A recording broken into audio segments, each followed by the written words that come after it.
Hey folks, and welcome to another episode of Fishing in the Midwest. I'm your host, John B. In today's video, I'm going to be doing the much asked for and anticipated 2015 rod and reel arsenal lineup. And for those of you guys who know, I sold a bunch of my stuff before I went to college, and now I'm starting to slowly build it back up. So hopefully this video is a little bit more interesting than previous ones. I'm not going to have as much stuff, but the equipment that I have is completely changed. I did a 180 on pretty much all the equipment that I used. So I hope you guys stay tuned and enjoy today's episode. So one thing I'd like to mention before we get this video kicked off is I'm going to be leaving links to where you can purchase all this equipment in the description below from order. So the first rod I'm going to talk about is going to be number 1 on the bullet point in the description. If you're interested in purchasing these setups, then I'll leave them in the description below for you guys to check out. The first rod that I'm going to talk about is one I've been getting the most use out of this year, and that's kind of how I'm going to do this video layout. I'm going to be talking about kind of the ones I've been getting the most action out of, the ones that have been kind of catching the most fish for me. The first setup is a 7-foot medium heavy action, fast action Kistler magnesium. This is their newest generation. I've got this paired up with a 13 Fishing Concept A 7.3 right hand retrieve reel. This is a 7.3 to 1 gear ratio. Absolutely awesome setup. I absolutely fell in love with this reel over the course of 4 months that I've been using it. For those of you who know, I've been fishing this in flipping situations. I've been fishing this with frogs. I've been using this just about every application, and it's done fantastic for me. Been using it in the slop, been using it around rock piles, brush, any situation I've been using this setup. It's a very versatile setup. It's marketed for jig fishing. It's a jig and toad rod, but I find that it does very well for multiple applications. You know, I grew up fishing a 7.6 rod when it comes to frog fishing because I'm prone to throwing frogs a far distance when I'm getting bit, and I need a longer 7.6 rod to kind of play those fish up and out of the grass or pads or wherever I'm fishing. But I found that this 7-foot has done an amazing job of catching open water frog fish and slop fish, and it's been kind of my new favorite frog setup, and I've kind of strayed away from that mindset of throwing longer, heavier rods. So this is actually like, I mean, my heavy slop rod, believe it or not. It doesn't really fish or feel like a heavy, although that's what it's spec'd at, and that tip action's perfect for working that frog, but the actual blank itself starts to load up when you get that fish up out of the grass. You know, these rods aren't the most comfortable and the lightest rods out there, but the reason why I buy Kistlers is because they're super, super strong, and they last forever. I mean, I've had a Kistler, I'm going to talk about in today's video, that I had for about 3.5 years, 4 years, that my friend also has the same model of. So this is probably one of my favorite setups that I've used this year just because it's done amazingly well for handling fish. I haven't lost a whole lot of fish in this setup, and definitely one of those ones I'm going to be continuously using throughout the 2015 season. So the next one I'm going to be talking about is another Kistler 13 Fishing combo that I haven't been getting a whole lot of use out of this year because I just kind of got it, but still is one of those rods that I really, really like because of the feel of it. This is a Kistler KLX 7.6 jig, worm, creature, and frog rod. Well, I got that right. It's a frog, jig, creature, and worm rod. It's a 7.6 mod fast medium heavy action rod, and I kind of got this not because it's a jig, or not because it's marketed for frog fishing, but mainly because it's marketed for creature fishing and worm fishing. The reason why I like a longer rod like this is because when I'm fishing jigs, especially in deep water, I want to be able to cast my lure a long distance, and that 7.6 blank is going to allow me to launch lures out there quite some distance out there. So that's why I got this setup, and paired with this 13 Fishing Concept C 8.1 model, which is an 8.11 gear ratio. Dude, this thing launches an absolute mile. I've thrown small baits, big baits on the setup, and there's no other rod and reel in my arsenal that casts this far. It's, I mean, extremely comfortable. I really like these KLX rods. I can't say I like them more than the mags, but I like them for a different reason, in the sense that they feel like they're more powerful. They've got minimized guides on there, and it's just a fantastic little setup. I've absolutely fallen in love with this Concept C by 13 Fishing. I was too worried before I bought this reel that it was going to be too similar to the Concept A, and the case was the exact opposite. This Concept C is completely different than the Concept A. The Concept A has 22 pounds. They both have 22 pounds of drag, but the Concept A is real brute drag. It's perfect for grass fishing, flipping and pitching, doing that really nasty stuff. But this dude is very elegant, yet very strong, and the castability is far superior, in my opinion, than the Concept A. They both have amazing castability, but this dude just launches out there, and I can't imagine what the Concept E is like. So definitely one of those kind of deep water rods that I'm using. Going to be a rod that's going to come into play when I'm fishing brush. I'll throw some heavier line on here. The line that I've got on here is 16-pound Seaguar and Vizix, perfect for deep, clear water fishing, jigs, and small plastics like that. But very awesome setup. Hasn't been getting a whole lot of use. I've been catching a lot of fish on the sea, but I just kind of got this KLX, so the KLX hasn't been seeing a whole lot of action, but yet still been fishing it quite a lot. So the next setup is pretty much a brand new rod with a very, very old retro reel. That being the Concept, excuse me, I almost said Concept, but this is the Shimano Sitka 200E. This is like one of my favorite generations of Shimano reels, which I'm a little salty they no longer make. But this is a fantastic little reel. I've had this for about 2.5 years, 3 years now. Found it discontinued at a Gainer Mountain, and it's been a fantastic reel for me. You know, this was kind of at the time marketed for like their lower end finesse style casting reel for Shimano's lineup, but I've been using this for flipping. You guys probably seen in my videos I've been using this for flipping, for laydowns and brush and things like that, and it's got amazing drag on it. It's very fast. It's a little noisy now, as you may be able to hear, but still a fantastic reel, and I use it a ton. It's got a bunch of cosmetic wear and tear, but I really like it. I've got this paired on a newer Kistler Magnesium. This is another frog rod. I've actually just showed you 3 frog rods now, which is pretty crazy, but I like frog rods because they've got a really nice tip action to them, and the power is extraordinary. So this frog rod is a 7.3 frog and rigging stick, basically by Kistler. This is another Magnesium. And I haven't gotten to fish this rod at all. As you can see, I've still got the tag on there. The reason being is because I had a 7.3 all-purpose rod, which is perfect for Carolina rigging and Texas rigging. And I owed my friend Sam Dice a Kistler, and I was like, which one do you like? And the 7.3 I'd been using a ton. I caught a bunch of fish on it, and I was like, you know, just try it out. Gave him this rod, held the other one, and he's more of kind of an open water. He doesn't fish a whole lot of heavy stuff, so he picked the 7.3 all-purpose. So then now I have this one. Wasn't my choice, but I'm actually kind of stoked to see how this works out. Definitely a heavier blank on here. Not too much of a difference. The tip action is a lot different.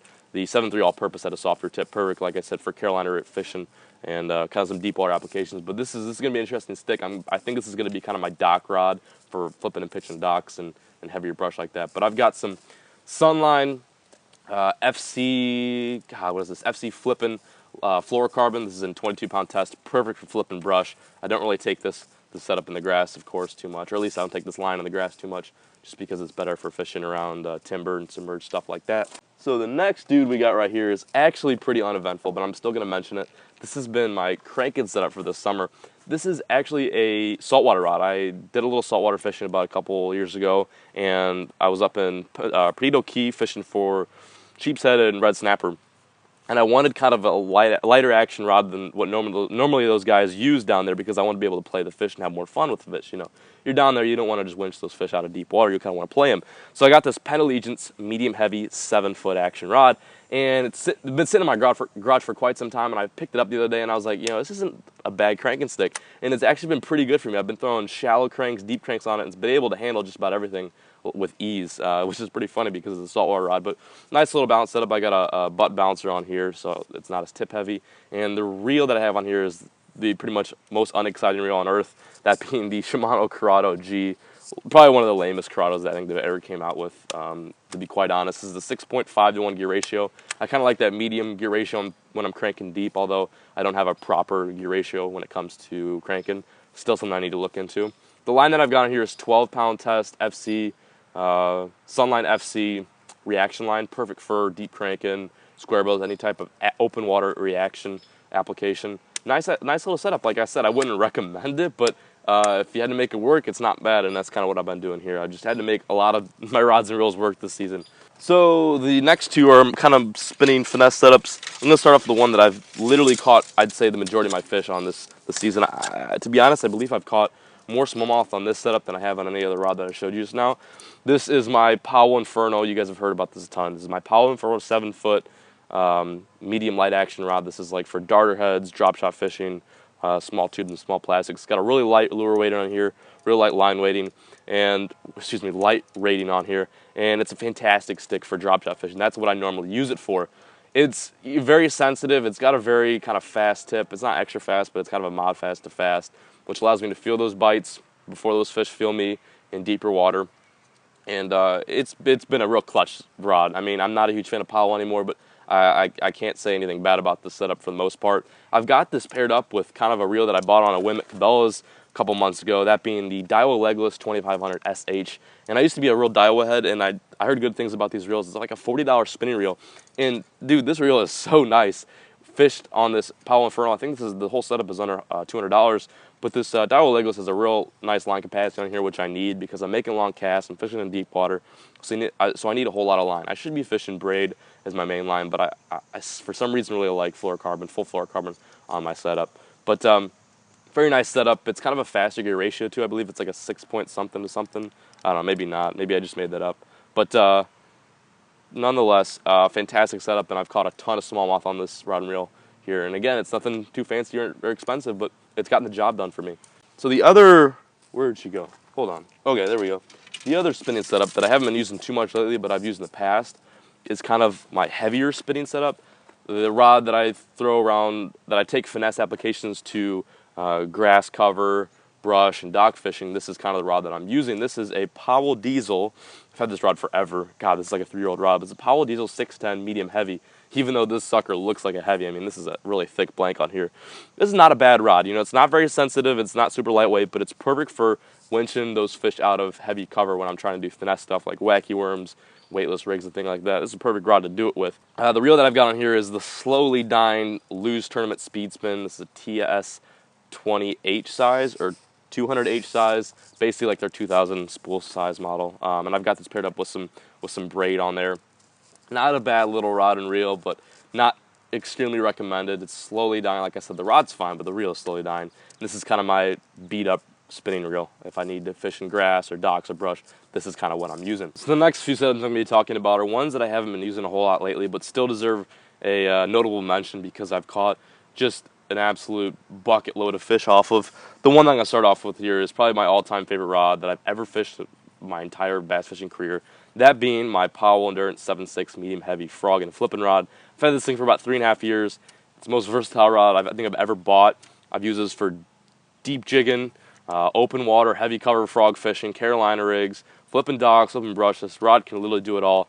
All original guides, all original wrappings on here. It's actually got a cool incorporated design where the first guide doesn't start until quite some time, about 2 feet up on there. And I find that really makes this rod kind of load up a little bit better on fish in deeper water and heavy cover.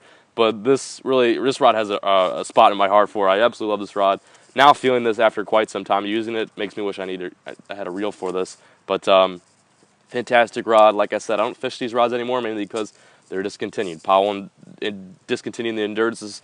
You know, the blanks may be the same on the 3D Maxes, but there's something very nice and sleek and simple about these rods.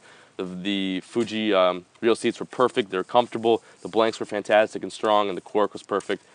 I can't stress how awesome these rods are. If you can find them on eBay or Amazon, pick them up. They're a one-of-a-kind rod, and I still wish they made them for the price point too. I think they were like $170. I need to get to using this rod more often, but this rod's caught me just a bucket load of fish, absolute ton. The next one that has caught me a ton of fish too is my older generation Kistler. This is a Swimbait Rod, 7.3 medium heavy action Swimbait rod, and looks a lot different. You got micro guides all throughout the blank there. But dude, this thing is just another one of those versatile rods. What's marketed for swimbait fishing, but I have a lot of success getting good hookup ratios when I'm using jigs, when I'm using, you know, Texas rigs and like that. And again, it also works for like small swim baits. This is a fantastic rod only because I like this really long butt. I can kind of tuck that under my arm and get good hook sets. You probably see me use this a ton in my fall fishing videos when I'm flipping brush. But both those rods are just fantastically strong, very, very strong, and sensitive and versatile. The next couple ones I'm going to talk about, I got a bunch of rods behind me. I don't even think I'm going to get in any of these. But I'm going to talk about a few more real quick. This one doesn't really deserve any talk because it's kind of a, I don't know, it's an okay rod. This is kind of like my lighter reaction rod. It's a Lewis American Hero. Decent spinnerbait rods. IM6 graphite, which is just like terrible.